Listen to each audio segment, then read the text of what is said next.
Welcome to Crack-A-Pack. My name is Andrew. Today we're cracking open Innistrad Crimson Vow. Let's get cracking.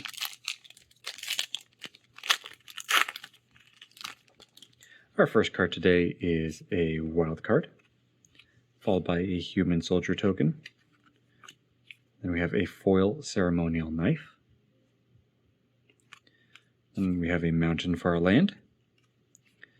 Stenzia Uprising, which for 2 red is an enchantment that reads, at the beginning of your end step, create a 1/1 red human creature token. Then if you control exactly 13 permanents, you may sacrifice Stenzia Uprising. When you do, it deals 7 damage to any target. We picked this maybe 2.5, 3 weeks ago, maybe even longer than that now.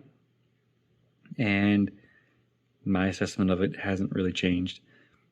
Getting a 1/1 creature token at your end step is pretty good. Getting to deal 7 damage to a target when you sacrifice this is okay. For 4 mana, neither of those effects are particularly great. I mean, 7 damage for 4 mana is passable. I'd rather see that at 3. Especially if you're sacrificing this as well. Then, though, if you consider that it's when you have 13 permanents that you can sacrifice this to do that 7 damage, I immediately think this should be like a, at most, 2 mana enchantment. But 2 mana to be creating a 1/1 token every turn is really good, so then this maybe 3. I just feel like this would be a really hard card to balance, like cost-wise. But it just doesn't feel good at 4 mana, like any of the individual effects, and the sum of them still doesn't make up for it being 4 mana. If I were to use this anywhere, I would really only be trying to use it for getting the tokens. I don't think I would want to sacrifice a token generator to deal 7 damage to a target. But that's my opinion. If you have a place that Stenzia Uprising really works well, let me know in the comments below because I'd love to hear about it. Next, we have a Radiant Grace, which transforms into Radiant Restraints. And we have Parasitic Grasp, Whispering Wizard, Desperate Farmer, which transforms into Depraved Harvester, Massive Might, Blood Petal Celebrant, Crushing Canopy, Nurturing Presence, Pyre Spawn, Unhallowed Phalanx, Blood Servitor, and Repository Scab to round out the pack. Now today's Pack 1 Pick 1.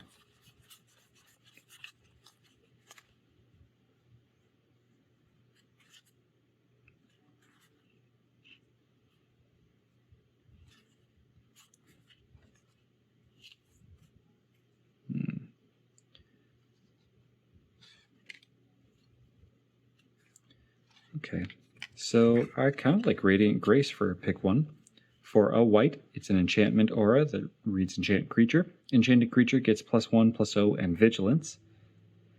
Then, when Enchanted Creature dies, return Radiant Grace to the battlefield transformed under your control, attached to your opponent. And that gives you Radiant Restraints, which is an enchantment or a curse. Enchant player. Enchanted creatures enchanted player controls enter the battlefield tapped.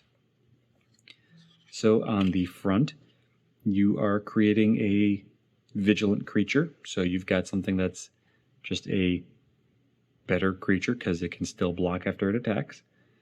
But then also having the curse on the back that is going to just slow down your opponent by forcing their creatures to enter tapped is huge.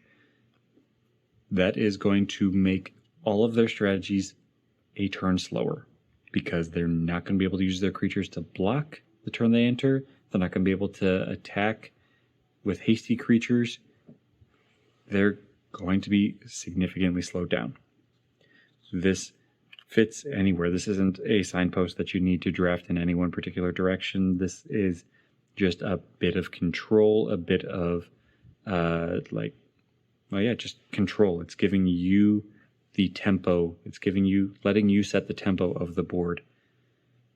So I don't know if this would necessarily fit everywhere, but this isn't saying that you have to draft in any one particular way. This is certainly just a good opener, though. It's letting you see what else is going to be coming in packs and settle on something and just have this as some nice utility for later.